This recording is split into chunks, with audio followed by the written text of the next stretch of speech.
Hello everyone. First, Karma Yoga, a book by Swami Vivekanand. So let us see about the preface. Based on the lecture of the Swami delivered in his rented room at 228 Ward, 39th Street in December 1895 and January 1896.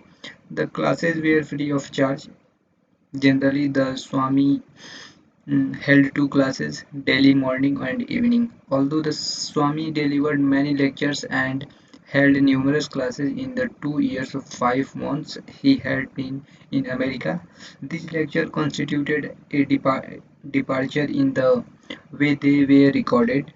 Just prior to the commencement of his winter 95 and 96 season in New York, his friends and supporters aided him by advertising for ultimately hiring a professional stenographer. The man selected, Joseph Joshi Goodwin, later became a disciple of the Swamiji and followed him to England and India. So let us move next. He is the man. Goodwin's transcriptions of the Swami's lecture form basis of 5 books. He wrote 5 books on the basis of Swami's thoughts. So here first chapter 1 is karma in its effect on character. So let us see. Um, the word karma is derived from the Sanskrit kriti, that means to do. All action is karma. Technically, this word also means the effect of actions. In connection with metaphysics, it sometimes means the effects of which our past action were the causes, but in Karma Yoga, we have simply to do with the word karma as meaning work. The goal of mankind is knowledge. That is one of the ideal placed before us by Eastern philosophy. Pleasure is not the goal of a man, but knowledge. Pleasure and happiness come to an end. It is a mistake to suppose that pleasure is a goal. The cause of all the miseries we have in the world is that man foolishly thinks pleasure to be the ideal to strive for. No, man, this is not the things we strive for. After a time, man finds that it is not happiness, but knowledge towards which he is going, and that both pleasure and pain are great teachers. So we have to focus on the both parts, pleasure as well as pain, because both are the great teachers, and that he learns as much from evil as from good, as well as evil as well as good. As pleasure and pain pass before his soul, they have upon its different pictures, and the result of this combined impression is what is called man's character. This is the important part, character. If you take the character of any man, it really is but aggregate of tendencies, the sum of total of bent of his mind. You will find the miseries and happiness are equal factor in the formation of that character.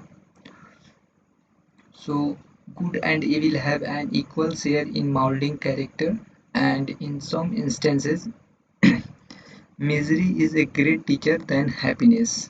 So in some case, sometimes misery is greater than the happiness in terms of teaching. In studying the great characters the world has produced, I dare say in the vast majority of cases it would be found that it was misery that taught more happiness. It was poverty that taught more than wealth. It was blows that brought out their inner fire more than praise. Now, this knowledge again is inherited in man. No knowledge comes from outside, it is all insides. What we can say a man knows should in strict psychological language be what he discovered or unavails. What a man learns is really what he discovers by taking the cover of his own soul, which is which is a mine of infinite knowledge. We say Newton discovered gravitation. Was it sitting anywhere in a corner waiting for him? No, it was in his own mind. The time came and he found it out. All knowledge that the world has ever received comes from the mind. The infinite library of the universe is in your mind. The external world is simply the suggestion, the occasion which sets you to study your own mind, but the object of your study is always your own mind. The falling of an apple gave the suggestion to Newton, and he studied his own mind. He rearranged all the previous links of the thoughts in his mind and discovered a new link among them, which we call the law of gravitation. So, it was not in the apple nor in anything in the center of earth. All knowledge, therefore secular or spiritual, is in the human mind. In many cases it is not discovered but remains covered, and when the covering is being slowly taken off, we say we are learning. And the advance of knowledge is made by the advance of this process of uncovering.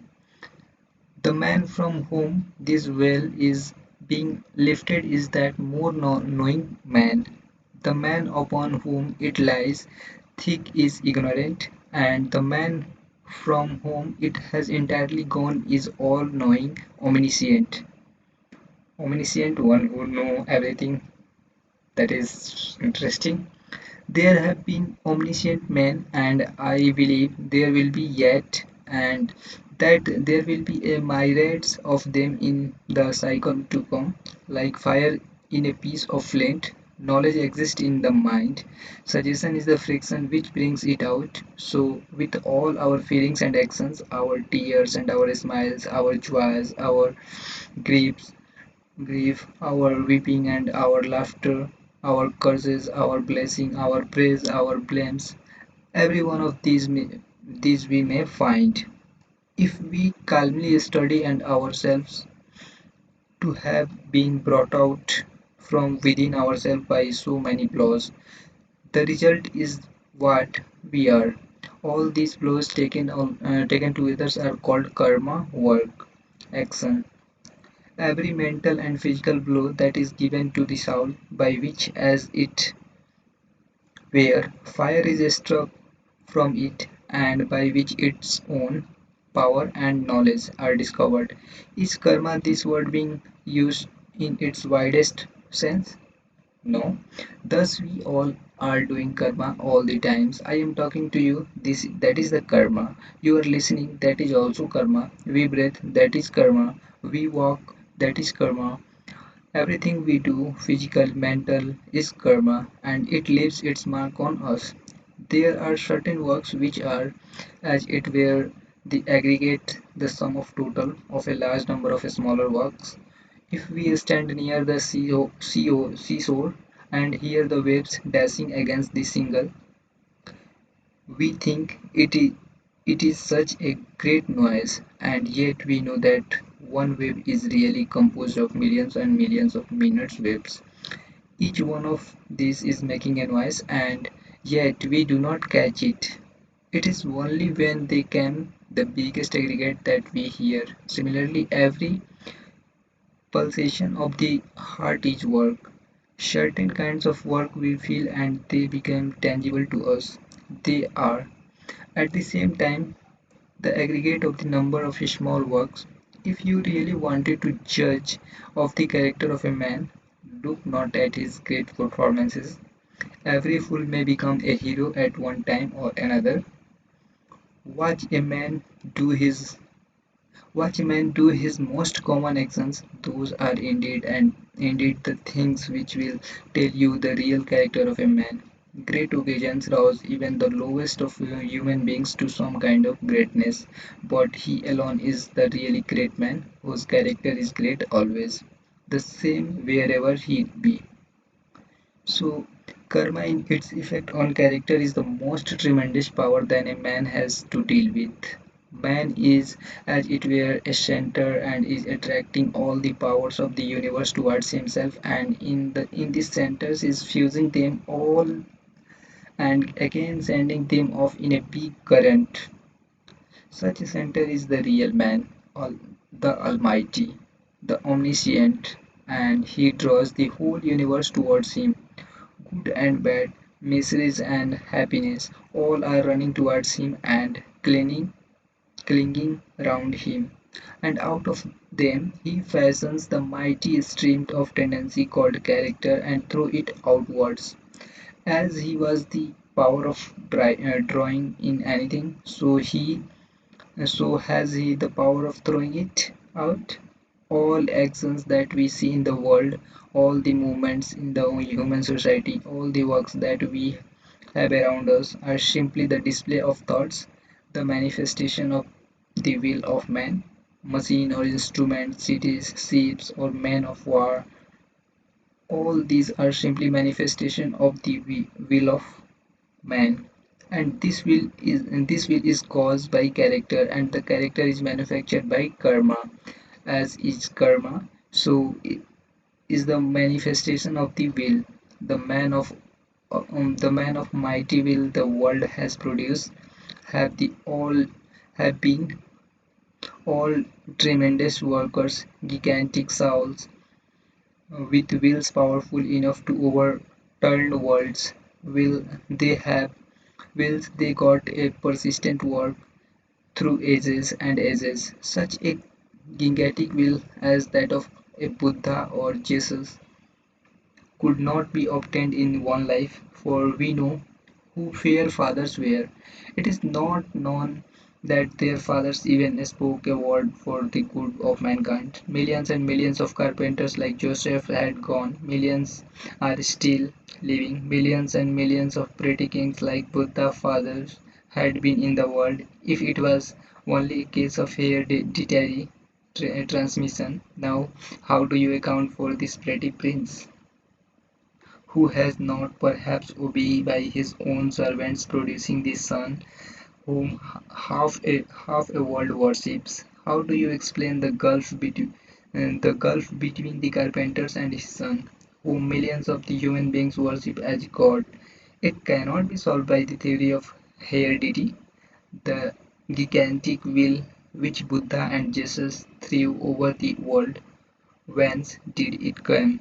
Whence came this accumulation of the power? It must have been there through ages and ages, continually growing bigger and bigger until it burst on society in a Buddha or a Jesus, even rolling down to the present day. All this is determined by karma, work. No one can get anything unless he earn it. This is an eternal law. We may sometimes think it is not so, but in the long run we become convinced of it. A man may struggle all his life for riches, he may cheat thousands, but he find at last he did not deserve to become rich and his family becomes in a trouble or nuisance to him. We may go on accumulating things for our physical enjoyment, but only what we earn is really ours. A fool may buy all the books in the world and that they will be in his library, but he will be able to read only those that he deserves to. And this deserving is produced by karma. Our karma determines what we deserve and what we can assimilate. We are responsible for that we are, and whatever we wish ourselves to be. We have the power to make ourselves. If what we are now has been the result of our past actions, it certainly follows that whatever we wish to be in futures can be produced by our present actions. So we have to know how to act. You will say, what is the use of learning how to work? Every work works in a some way and other way in this world. But there is a such thing as frittering away our energies. With regards to karma yoga, the Gita says that it is the doing works with cleverness as a science. By knowing how to work, one can obtain the greatest results. You must remember that all work is simple, simply to bring out the power of mind which is already there, to wake up the soul. The power is inside every man, so is knowing. The different works are like blow to bring them out, to cause these giants to wake up. Man works with various motives. They, there cannot be work without motives. Some people wants to get fame and they work for fame. Other wants money and they work for money. Other wants to have power and they work for power. Other wants to get heaven and they work for the same. Other wants to leave a name when they die, as they do in China, where no man gets a title until he is dead, and that is a better way. After all, that after all, than with us, when a man does everything very good there, they gives a title of nobility to his father who is dead or his grandfather. Some people works for some people works for that. Some of the followers of a certain Mohammedan sect work all their lives to have a big bomb built for them when they die. I know sects among whom, as soon as a child is born, a tomb is prepared for it. That is among them the most important work a man has to do, and the bigger and the finer the tomb, the better off the man is supposed to be. Other works as a penance, do all sorts of wicked things, then erect a temple or give something to the priest to buy them off and obtain them from a passport to heaven. what what we see in our society, that's people always usually go to temple or mosque for for taking passport to the for taking passport for heaven, but we don't know what actually going on. So they think that these kinds of beneficence will clear them and they will go scot-free in spite of their sinfulness, such as some of the various motives for works for work's sake. Works for work's sake. There are some who are really the salt of the earth in every country and who work for work's sake, who do not care for fame, name, or even go to heaven. They work just because good will come of it. There are others who do good to the poor and help mankind from still higher motives because they believe in doing good and love good. These motives for name and fame seldom brings immediate results. As a rule, they comes to us when we are old and have almost done with life. If a man works without any selfish motive in views, does he not gain anything? Yes, he gains the highest. Unselfishness is the more paying. Only people have not the patience to practice it. It is more paying from the point of view of health also. Love, truth, and unselfishness are not merely moral figures of the speech, but they form our highest ideals, because in this lies such a manifestation of power. In the first place, a man who worked for 5 days or even for 5 minutes without any selfish motive whatever, without thinking of the futures of heaven, of punishment, or anything of that kind, has in him the capacity to become a powerful moral giant. It is hard to do it, but in the heart of our hearts, we know its value and the good it brings. It is the greatest manifestation of power. This tremendous restraint, self-restraint, is a manifestation of a great power than all outgoing of actions. A carriage with 4 horses may rush down a hill unrestrained, or the coachman may be curb the horses. Which is the greater manifestation of power, to let them go or hold them? A cannonball flying through the air goes a long distance and falls; another is cut short in its flight by striking against a wall, and the impact generates intense heat. All outgoing energies following a selfish motive is flickered away. It will not cause power to return to you, but if restrained, it will result in developments of power. This self-control will tend to produce a mighty will, a character which makes a Christ or a Buddha. Foolish men do not know these secrets. They nevertheless want to rule mankind. Even a fool may rule the whole world if he walks and waits. Let him wait a few years, restrain that foolish idea of governing, and when that idea is wholly gone, he will be a power in the world. The majority of us cannot see beyond a few years, just as some animals cannot see beyond a few steps, just a little narrow circle. That is our world. We have not the patience to look beyond and thus become immoral and weak. This is our weaknesses and our powerfulness. Even the lowest form of works are not be despised. Let the man who knows no better work for selfish ends for the name and the fame. But everyone should always try to get towards higher and higher motives and to understand them. To work we have the right, but not the fruits thereof. Leave the fruits alone. Why cares for results? If you wish to help a man, never think that what man's attitude should towards you. If you want to a great or a good work, do not trouble to think that what the result will be. There arises a difficult question in this ideal of work. Intense activity is necessary. We must always work. We cannot live a minute without work. What then becomes of rest? Here is one side of the life struggle work in which we are whirled rapidly round, and here is the other, that of calm, retiring, renunciation.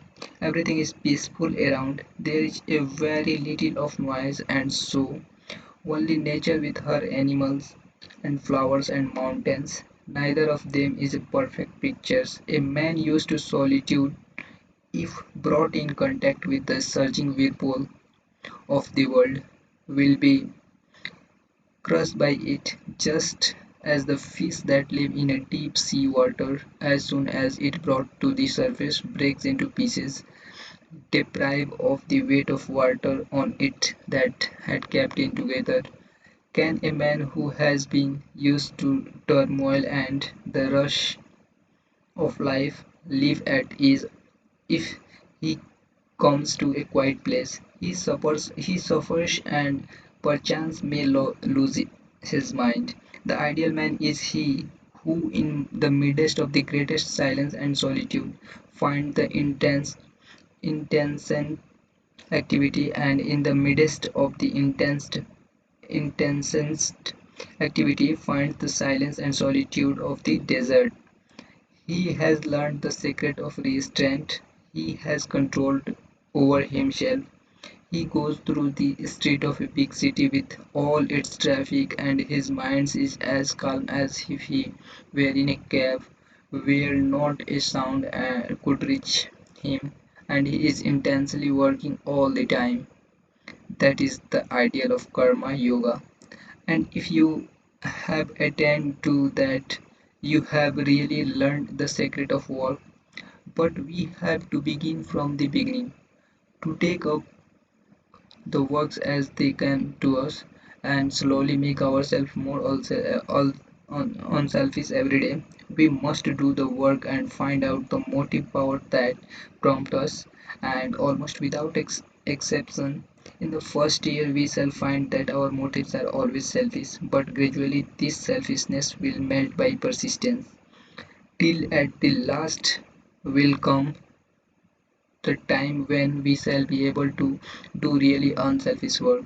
We may all hope that someday or other, as we struggle through the path of life, there will come a time when we shall become perfectly unselfish, and the moment we attain to that, all our powers will be concentrated, and the knowledge which is ours will be manifested. That's all. Thank you. See you in next chapter.